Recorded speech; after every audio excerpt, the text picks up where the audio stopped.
दोस्तों, पिछले भाग में आपने देखा कि राम, सीता, लक्ष्मण मंत्री सुमंत के साथ वनगमन के समय गंगा नदी के तट पर रात विश्राम किए। और अब आगे का भाग देखिए। गंगा के इस प्रदेश पर भीलों का अधिकार था और उनके राजा का नाम गुह था। एक लोकप्रिय एवं सशक्त शासक होने के साथ गुह राम का भक्त भी था। यह ज्ञात होने पर कि राम अपने लघु भ्राता लक्ष्मण और पत्नी सीता के साथ उसके क्षेत्र में आए हुए हैं, वह अपने मंत्रियों तथा परिजनों के साथ उनके स्वागत के लिए आ पहुंचा। भीलराज गुह को देखकर राम स्वयं आगे बढ़े और उनसे गले मिले। बतकल वस्त्र धारण किए हुए राम, सीता और लक्ष्मण को देखकर गुह को अत्यंत क्षोभ हुआ। उसने विनयपूर्ण स्वर में कहा, हे रामचंद्र, इस प्रदेश को आप अपना ही प्रदेश समझें। आप यहाँ का अधिपति बनकर यहाँ का शासन संभाल लें। आपके समान समदर्शी एवं न्यायवेत्ता शासक पाकर यह प्रदेश धन्य हो जाएगा। मैं आपको विश्वास दिलाता हूँ कि यह संपूर्ण भूमि आपकी ही है और हम सब आपके अनन्य सेवक हैं। इतना कहकर गुहराज ने अपने साथ लाई हुई सामग्री को राम के समक्ष रख दिया और बोला, हे स्वामी, ये भक्ष्य, पेय तथा स्वादिष्ट फल आपकी सेवा में प्रस्तुत है। आप कृपा करके इन्हें स्वीकार करें। आप लोगों के विश्राम के लिए व्यवस्था कर दी गई है। अश्वों के लिए दाना चारा भी तैयार है।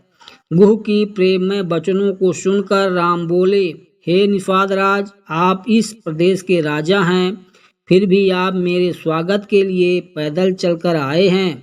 मैं आपकी जितनी प्रशंसा करूं कम है। आपने दर्शन देकर हम लोगों को कृतार्थ कर दिया है। इस प्रकार निषाद राज की प्रशंसा करते हुए राम उन्हें प्रेम पूर्वक अपने पास बिठा लिया और मधुर वाणी में कहने लगे, भीलराज, आपको सानंद और सकुशल देखकर मुझे अत्यधिक प्रसन्नता हो रही है। आपके द्वारा लाए गए इन उत्तमोत्तम पदार्थ के लिए मैं आपका अत्यंत आभारी हूँ, किंतु बंधु, मुझे खेद है कि मैं इन्हें स्वीकार नहीं कर सकता। ये सारे पदार्थ राजा महाराजाओं के खाने योग्य हैं, किंतु अब हम तपस्वी हो गए हैं और हमारा भोजन तो केवल कंद मूल फल है, अतः हम इसे ग्रहण नहीं कर सकते।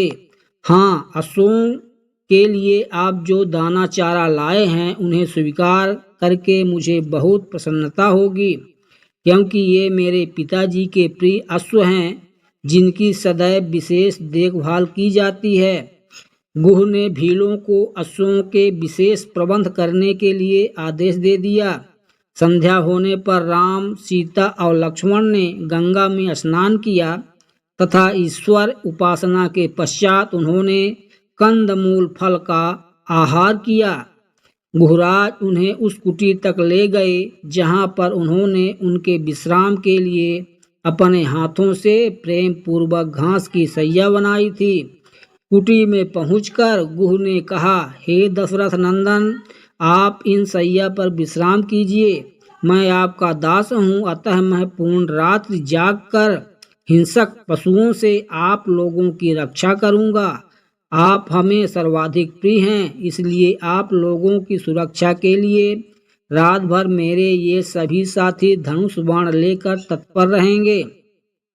उनकी बातें सुनकर लक्ष्मण ने कहा, हे गुहराज, मुझे आपकी सख्त निष्ठा और भैया राम के प्रति आपके अनन्य प्रेम पर पूर्ण विश्वास है। निसंदेह आपके राज्य में हमें किसी प्रकार की विपत्ति की आशंका नहीं हो सकती, किंतु मैं भैया राम का दास हूँ, अतः मैं इनके बराबर में सो नहीं सकता।